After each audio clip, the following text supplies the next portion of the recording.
Muy buenos días. Siempre hemos sabido que Dios es capaz de hacer cualquier cosa.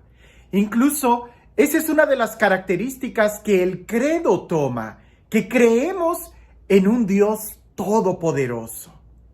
Usualmente cuando vemos los milagros, siempre pensamos en la fe de aquel que nos puede sanar, que nos puede liberar. Es decir, tenerle fe a Dios, a Jesús, al Todopoderoso. Pero el Evangelio el día de hoy nos presenta dos milagros y al final habla de muchísimos otros milagros. Pero particularmente el primero, el énfasis no se pone en la fe en Jesús, sino más bien en la forma en cómo la persona cree y le expresa esa fe. Muchos piensan que la fe es como tener ese boleto de garantía. Si yo tengo fe, lo adquiero todo. No, la fe no es una bola de cristal. Tener fe en Jesús no es un cheque en blanco, no.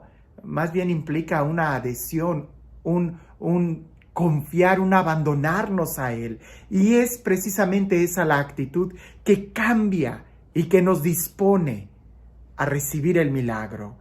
Pero no porque sea algo que arrebatemos, sino más bien porque es algo que nosotros disponemos en nuestro corazón. Y al disponernos a hacer la voluntad de Dios, sucede mucho más que el milagro que solamente estamos pidiendo. Escuchemos lo que dice el Evangelio y quizás estas ideas van a tener más sentido. Dice así: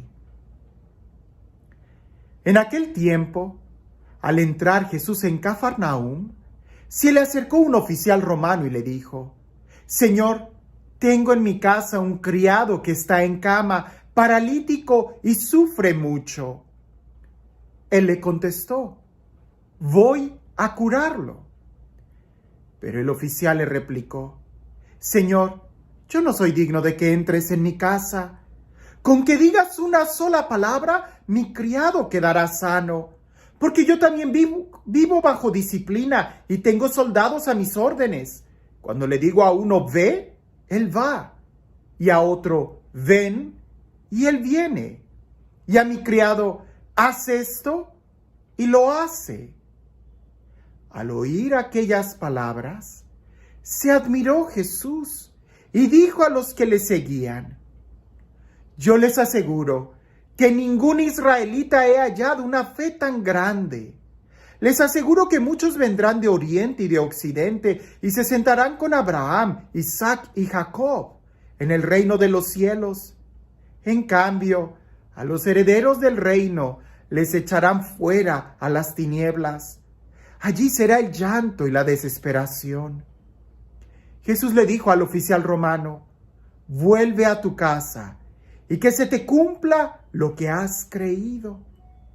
Y en aquel momento se curó el criado. Al llegar Jesús a la casa de Pedro, vio a la suegra de éste en cama, con fiebre. Entonces Jesús la tomó de la mano y desapareció la fiebre. Ella se levantó y se puso a servirles. Al atardecer le trajeron muchos endemoniados. Él expulsó a los demonios con su palabra y curó a todos los enfermos. Así se cumplió lo que dijo por el profeta Isaías: Él hizo suyas nuestras debilidades y cargó con nuestros dolores. Es un texto muy hermoso porque nos habla de dos aspectos. Sí, en primera instancia vemos la fe de este centurión que se lo expresa a Jesús en dos momentos. Él cree, por eso se acerca y le pide el milagro a Jesús. Pero además de creer que Jesús puede hacerlo, también es capaz de reconocer que él es un centurión romano, que no es digno, que no es heredero de todas las promesas. Por eso le dice a Jesús con toda humildad: Señor, yo no soy digno de que entres a mi casa.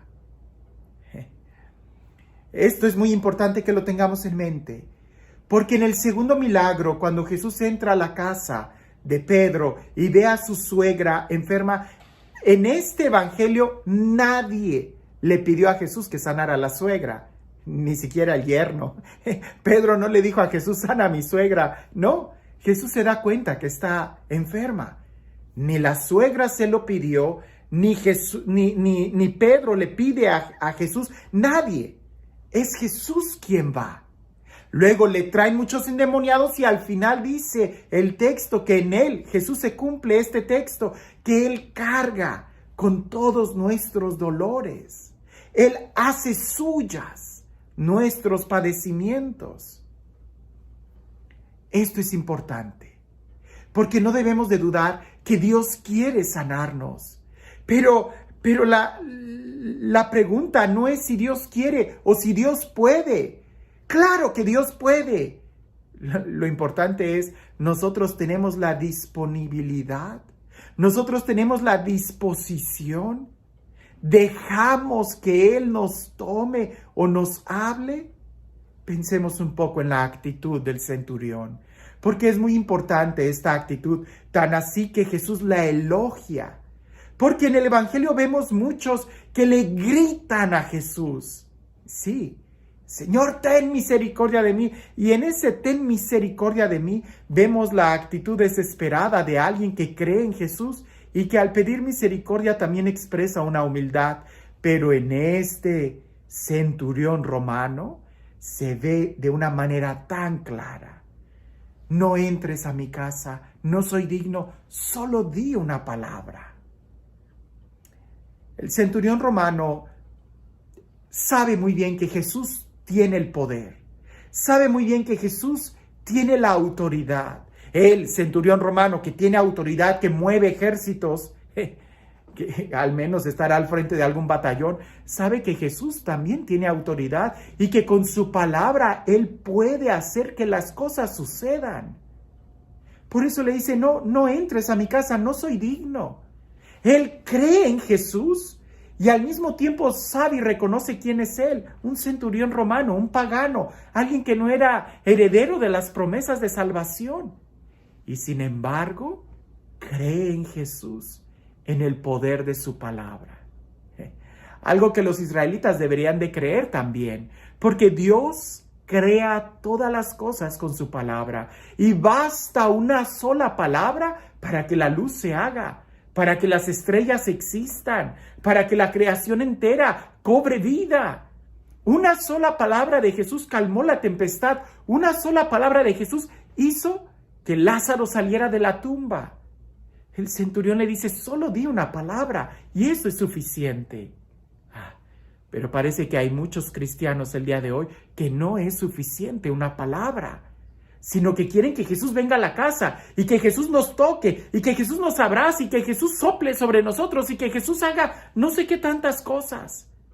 Cuando esa actitud de querer que Jesús haga lo que yo quiero, no solamente expresa una muy poca fe en Jesús, en el poder que Él tiene, porque una sola palabra sería suficiente, sino que también expresa muy poca conciencia de quiénes somos nosotros. Él es santo, yo soy pecador, Él es luz, yo soy tinieblas, Él es verdad, yo soy tanta mentira. O sea, Él es perfección, yo soy imperfección. ¿Cómo exigirle a Él? Tengamos la seguridad que es Él el que quiere llegar a nuestro corazón, es Él el que quiere tomarnos, pero no va a llegar a nuestro corazón si nuestro corazón está lleno de soberbia.